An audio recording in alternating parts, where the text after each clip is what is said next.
So we are here with Jennifer Russo, Yes.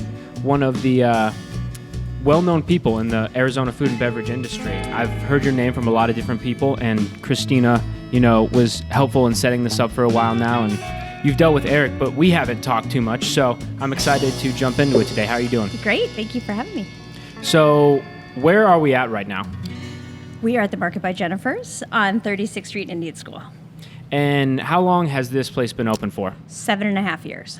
Wow, okay. So this area over the past 7.5 years has really began to blossom more and more. Would you say so? It has. There's been a lot of change in this in this area, but one restaurant comes out, another one comes in. So. And you've even changed here since the concept when you first We opened, have. right? When we first opened, we did have a market feel and order at the counter and that kind of style because I just wanted to create more of the buzz. I remember picking up catering. eggs Yes. here Yeah. and things like that. And that lasted about a second, and people were like, no, I don't want to do this. I want you to serve me, and I want, real food. I don't want, So we made that switch pretty much the first month. I didn't realize it was that quick. It was fast. Oh. Yeah, it was like, oh, shit. Give the people what they want, yeah, right? that's exactly what happened. I was like, okay, well, that didn't work. Let's make a change. And so before this place opened, what were you doing? I assume you've been working in the food and beverage industry for a very long time now. I've owned Jennifer's Catering since 1997. Oh, wow, So okay. I was over just in a kitchen spot over on 13th Street Northern. It was literally just kitchen and our offices and, nothing pretty, but that's what we did. And then we started this. So how And did she also won a Foodist Award I for did, her catering same year business. as you, my friend. So, yeah. So what brought you into working in food and beverage then? You know what? It's literally, I feel like it's the only thing I know. I mean, from when I was little, I was born back east, and my grandmother from Italy I was fascinated by her. I mean, she didn't even really speak English, but I just watched her. I watched her hands, and, she was from Italy, and everything she did was from scratch. It wasn't like there were no shortcuts. It was like, woke up in the morning, walked to the butcher, went to her garden, picked out, what was seasonal, then just started making things, and I was fascinated by it. And from that point on, I mean, that's all I kind of knew. So what were the kind of dishes that you were eating back then that were beginning to catch your inspiration? I mean, very Italian, so, and very seasonal. So whatever, was, probably a good deal at the butcher for one. A lot of slow roasted meats, obviously, the gravy or the tomato sauce and the meatballs and all that kind of stuff. But she was just always creating. And the bolognese is Yes. that's in the Phoenix Cook's Cookbook. Yeah. Was That inspired was my by your grandma's. grandmother, Yeah. right? And I could put a little bit more of a twist on it to make it a little bit more modern. But yeah, it was all her. And so were you getting in the kitchen with her at some point and beginning to make these dishes, and that's where it grew? Well, I mean, I was literally just watching as I was little, and then we ended up moving out here because my dad's a dentist, and then so this is where he wanted to start his practice, and then the family followed afterwards. But I just kind of was just always into what she was doing. My mom actually is a pretty amazing cook as well. She is not Italian, but to marry my father, she had to go through cooking training with my grandmother. So then she just kind of carried it on. So I would work with her in the kitchen, Okay. and then she is, and always has been, a very great gardener and also enjoyed the seasonal cooking. So the same thing, like go out to the garden and pick this and do this. Yeah. And she was which was amazing because she was also a pretty healthy cook. So I learned all these different ways about seasonal cooking. So around what age is all this taking place that you move out here and begin cooking more? We left Jersey when I was 4, and then by the time we settled in Phoenix, it was like first grade. And then Okay. I was just always right. It was part of being part of the family, right? So I helped my mom cook. Someone had to set the table, all that kind of stuff. And we always sat down, 5 days a week around the table eating. So, I mean, that was kind of before technology and all that. But it was a point. Like my dad came home from work, we sat down, we ate beautiful food, we cleaned up. So we were all part of it. So, yeah. Food is love. Yeah.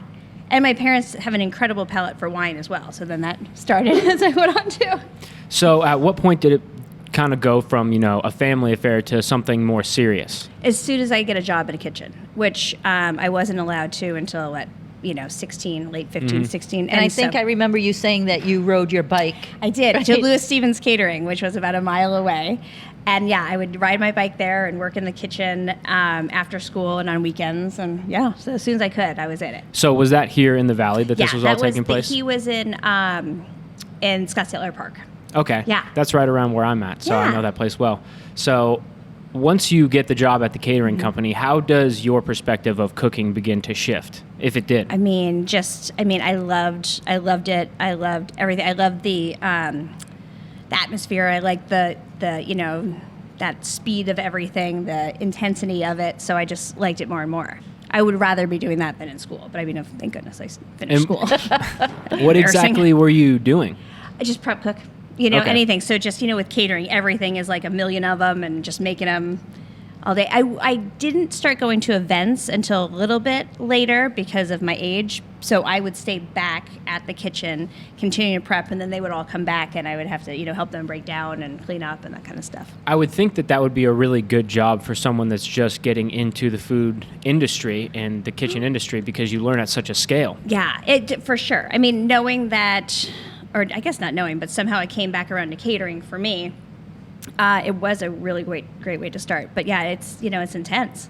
And just the lifestyle of it all. I mean, I really just saw it all. It was kind of nuts. And so did you bounce around to a few different places from there, or were you there for a while? I was there until my senior year. And then at senior year, I joined a group at school that was called, it was like home economic related occupations kind of thing. And so through that, I also got a credit for working. So I went to the Princess and worked in garde-manger. Oh, wow. Yeah. First, I was at the time the youngest person they'd ever hired. I mean, it's and for people in the who aren't in the industry and don't know what garde-manger is, can you explain so cold that? side. So all of your, your fruits, your veggies, all your little petite hors d'oeuvres and all that kind of stuff. So just repeat. Oh, but all a lot skills of that balling. you take into catering and all your events and and everything. and then we were able to build all the beautiful platters and all that kind. And that's where I really started doing it there, because at Louis Stevens I was just prep, where at the Princess I was able to go to the events and be part of putting it together, that fascinated me. And that's a pretty special program for a senior to be able to get into. Cool. Are there still things like that around? You know what I'm assuming? Now I'm just so damn old. I don't know what goes on, but I mean, I should know something like that, but I've never heard of something like that, at least when I was in high Hero. school. That's what it was called. Okay.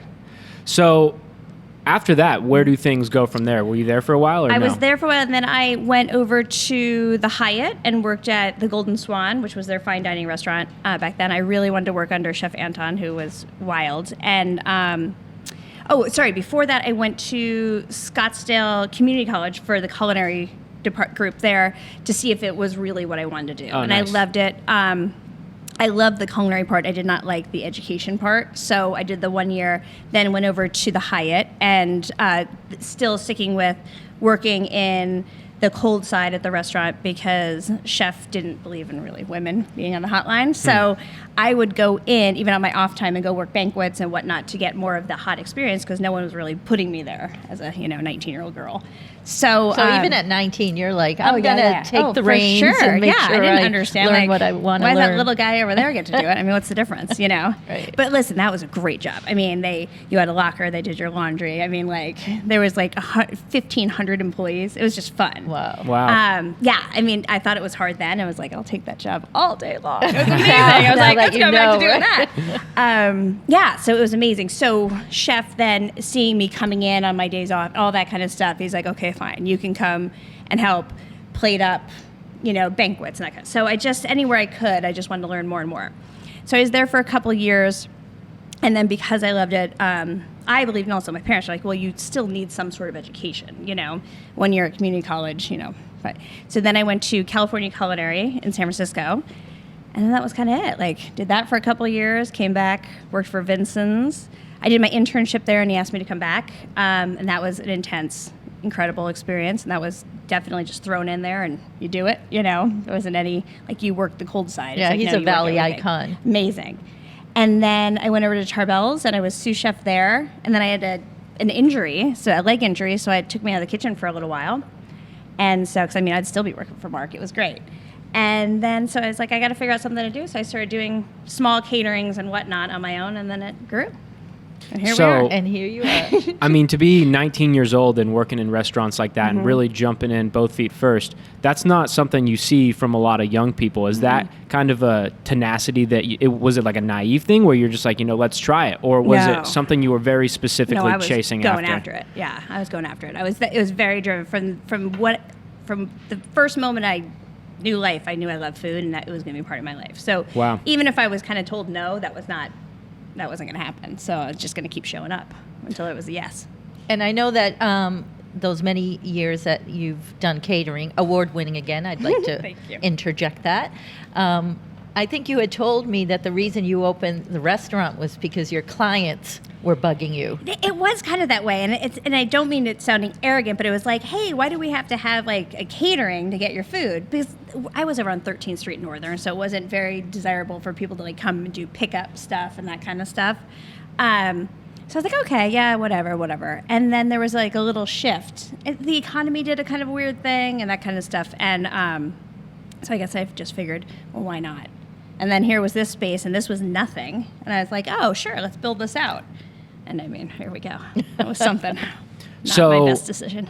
At the point that you hit the catering side of things, did you know that you were kind of destined to open your own place up at some point, or was that something that was just not even on your mind at that time? No, I always thought I would continue getting trained and work up the ladder and then open up a restaurant, and that was that. Catering was just something I enjoyed.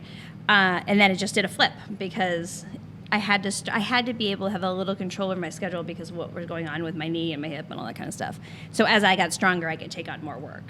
And then it just kind of blew up. And so, it's one thing to work in a business, but it's a whole nother thing to open a business. You kind of got a taste of what it was like with your catering business, but what was that shift like to opening up your own place and dealing with all of the problems that come with it? Catering was, in no way whatsoever easy, but it was definitely more controlled because, you answer the phone to the client, you do the menu with the client, you shop for exactly what they need, how many people are coming, all of that. So it's much more controlled in the back of that kind of operations feel. Obviously at parties, it's a little bit crazier, but yeah, it's just like, exactly what, so how much money is coming in, how much you're paying and who you're at. Restaurant is a completely different bag. You don't know anything. You just wait for them to come. And it's like, okay. Were there nights that you said to yourself, oh, what have I done? Oh, there's still nights.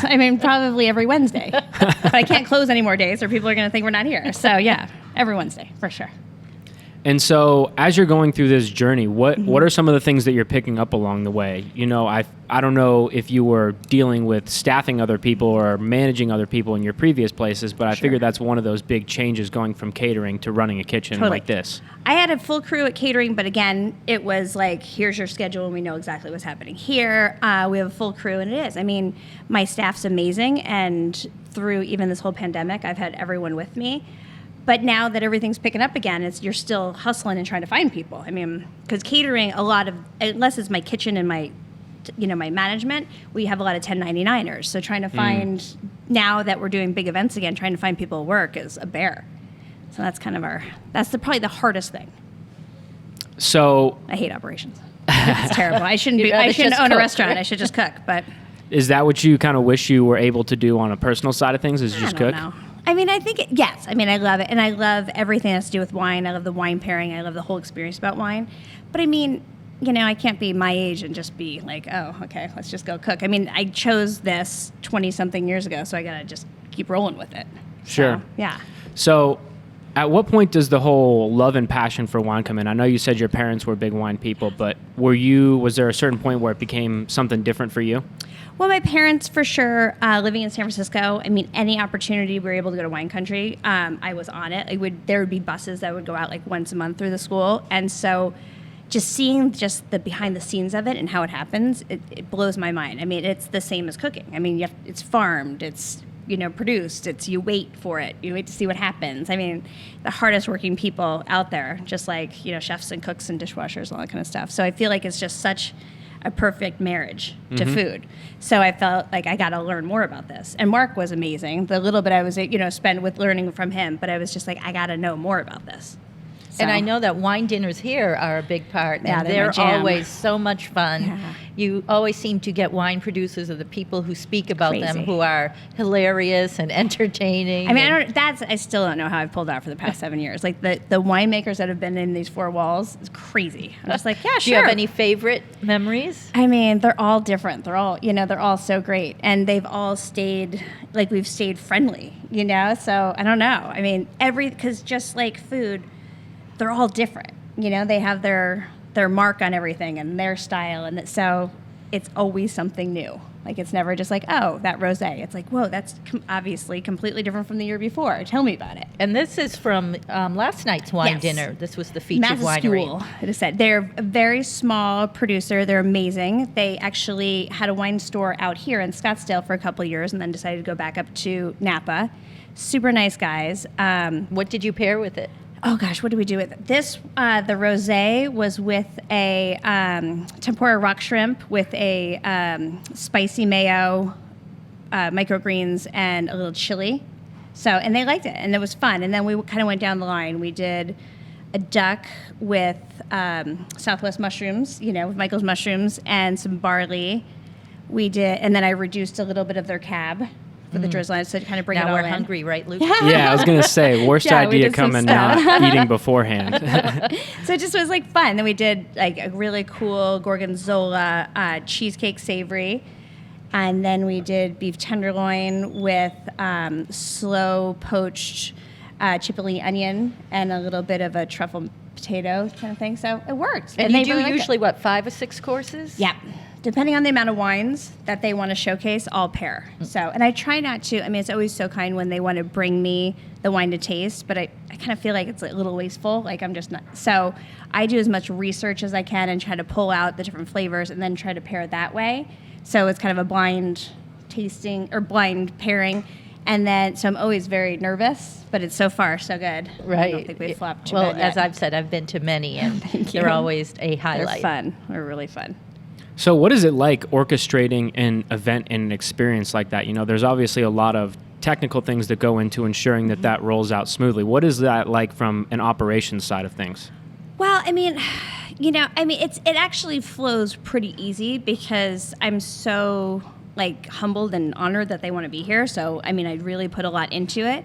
But these guys, this is when I do get to cook with them and play with it, and I'm in there, my hands on everything with them. And then the front of the house, even if it's, pretty crazy that they're here, it's pretty laid back, fun experience. So it just kind of rolls, I'll be like, hey, pour the next, wine. And then we come out with the food. And it's just, it's not very formal, which is nice. I think that's why we like always it. end up meeting our table Yeah. mates and Yeah. chatting with them and lingering after Totally. dinner. Yeah, we've shut this place down really at some times, or they want to go out afterwards, and I was like, oh my god, that's a lot.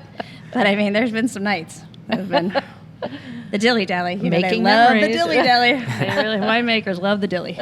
So Well, that's one of the awesome things about Arizona Food and Beverage is that community feeling to it. And you get it a lot if you're in the industry. It's pretty crazy. It's like everyone knows each other and they're willing to help each other. But from the consumer side, they maybe don't get access to it in the same way that industry people do, just by the nature of not being as closely related. But when you're putting together events where you get to meet the winemakers and meet people like Christina and yourself, that's something really special, I think. And that's one of the reasons why the Arizona food and beverage scene is flourishing. Would you agree with that? totally. I think people are really fascinated. I think even back to a couple years ago when Chopped scooped up a bunch of us to do that, Arizona really, and I was asking them, what brought, and they're like, oh, Arizona's so hot right now. The scene's really, so I think it kind of started like that. And then we just kept getting more and more press, which was really cool. And I think with that opportunity, we felt like we really got to stay together and make something out of this. And everybody's working towards the same goal. You know, it's like that statement, succeed. like a rising tide lifts all boats. And, people want to see you succeed, and that will educate, patrons on food, then will make them succeed. So it's 100%. And I've had many chefs who've worked in other cities say it's not like that. I've heard the same thing. Yeah. Why do you think it is special here that people are willing to work together so much?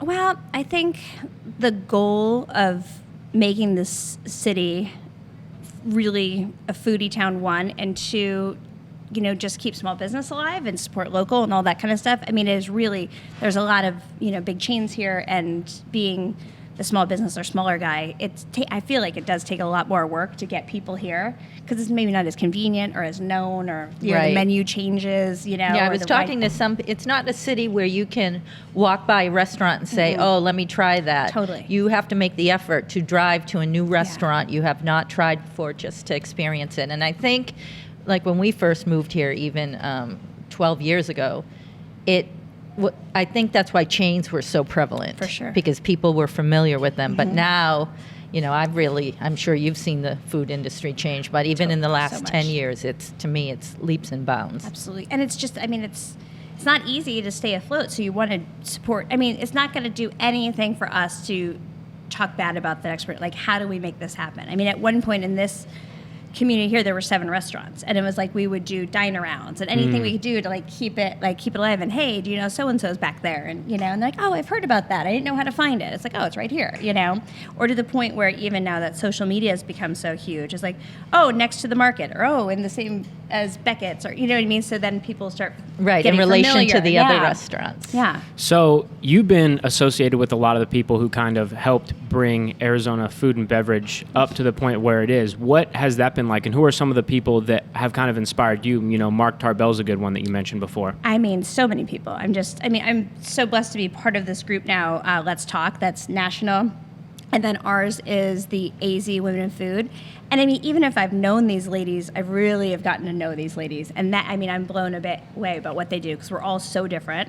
So all of them, all of them. And that was just formed over COVID, right? Yeah. For women to kind of get together and have a place to vent and also uplift and upbuild each other. And the customers can help support that. Can you talk about some of the programs? Yeah, we try to, monthly has been at least some sort of collaborating event where in January and then just in April, we did 3 weeks in a row of groups of 3 all working together. So I was with Rochelle at Fat Ox, and then Helen at Sweet Republic, and then myself.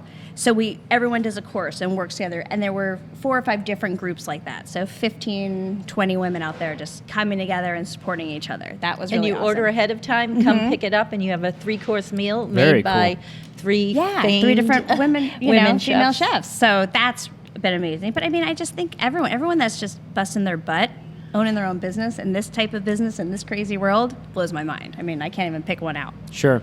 So to bring, to go at that point, the world obviously is in a situation that is very new for a lot of people to deal with. And there's been a tremendous amount of pivoting and changing the way that people do business. What has the last year and couple months been like for you, and how have you kind of dealt with it, and what is your goals or plans coming out of things? Sure. Well, listen, we're blessed to still be here. That's the amazing part. 1. 2, because I've been a caterer for so long, we jumped right into being pretty successful at the takeout.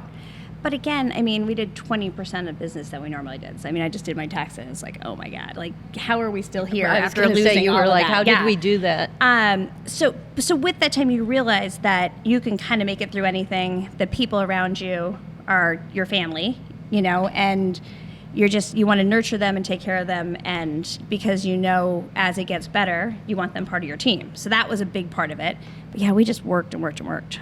I feel like we worked as much with everything shut down as we worked when we're doing, well, I know a that trillion caterings. Takeout was able to help a lot of people survive, but it was a lot more work with packaging and the methods and more expensive. I know one chef told me that they basically lost money the whole time they were doing takeout, but they were at least making something to pay the overhead. The rent was getting paid, and we got lucky. We got a little bit of PPP money that kept my staff here, but the best thing is that we didn't lose anyone. So with the fact that we were able to do that, I'm really proud of this And group. You have a great team. We do have a great team. We met Levi. Yeah, Levi. Here. He's great. My work husband. Yeah, I always love to see him. We fight like cats and dogs.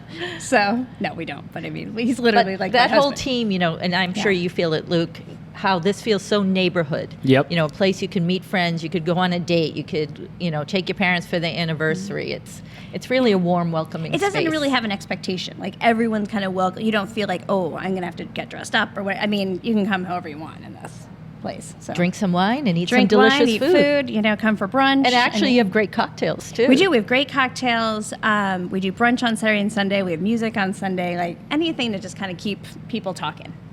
Yeah. Well, so now that we're talking about the menu a little bit, let's dig a little bit deeper on that. What is what can people expect food and beverage wise when they come in here? We kind of call it like a fresh twist on the classics kind of thing. Because I love the base of food, but then you got to modernize it a bit. but still it's very comfortable and, food, so you don't feel like you don't know what something is. So, but that's the biggest thing. I love to support local as much as I can because I know how hard it is.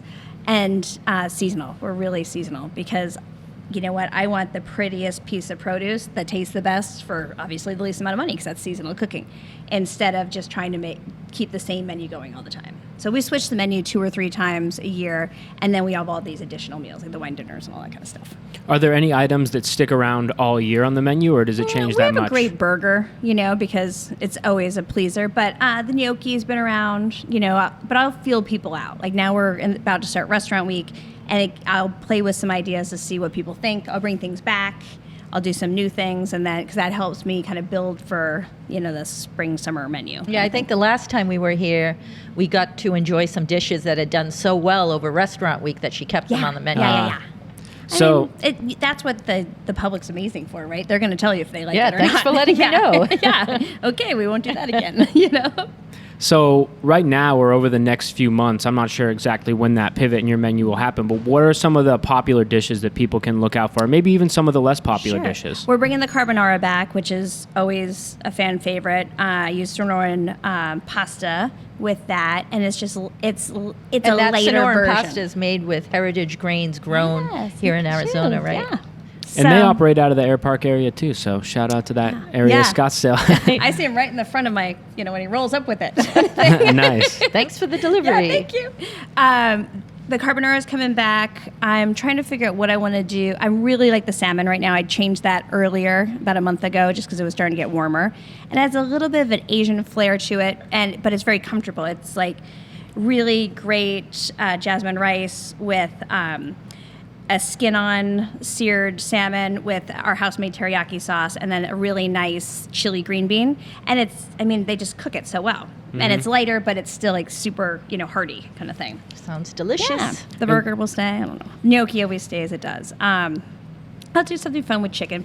Our chicken piccata is like our #1 seller. Oh, really? And it's great, but I want to change that up, but that might have to stay. It is really good, though. Yeah, it's a great presentation. And just airline breast, I feel like, because I like skin on chicken. You could take it off after, if you don't want to eat it, but cooking it just makes all the difference in the world. Yeah. So. I eat it first. Yeah, me too. So what are some of your favorite dishes to cook personally, or some of the dishes that you enjoy to eat? It just kind of depends on the mood.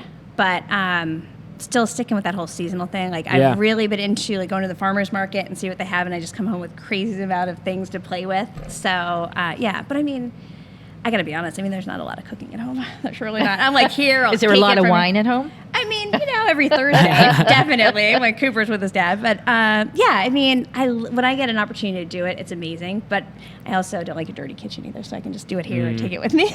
Do you still have your chips and dip on the menu? We sure do. Yep. The chips have been with us forever since catering started. Yeah. They're addictive. She's even served them at food festivals. Yeah. She does a creme fraiche dip with it caviar. Depends. We have the one with caviar. We have an onion one, a caramelized onion one, we have a bunch of avocado cream, whatever we can kind of. And then, of course, she makes her own chips, so they're extra addictive. Yeah, they're good. Well, you said that your philosophy is like fresh twist on the classics, and that's about as fresh twist as you can get on chips and dip, putting caviar in there. That sounds great. I'm not trying to reinvent the wheel. I just want to make it a little bit cooler than it was in 1970. That's all. So you have wine and cocktails here as well. What is your kind of philosophy with your wine list? Oh, that's really important to me. I really love boutique wines. And it just kind of depends on what they bring me. But yeah, it's not outrageously priced for sure, because I like a daily drink and I don't want it to be outrageous, because I think when it's the finer high-end wines, that's incredible with a meal for an experience, but I like a good daily drink. But I want them, boutique and new. I don't know. And again, that's what I like, because you get educated when you come here and have a glass of wine. Yeah. And she always is so full of knowledge to explain why this is her latest favorite or.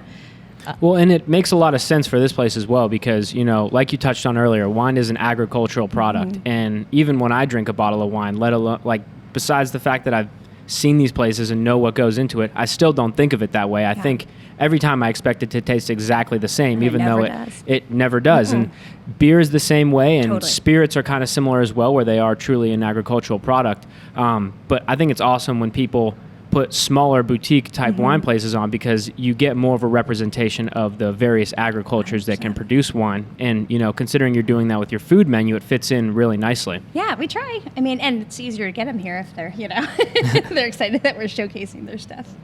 So tell me a little bit about the cocktail side of things. What are the kind of cocktails you have? That's more of Levi's side.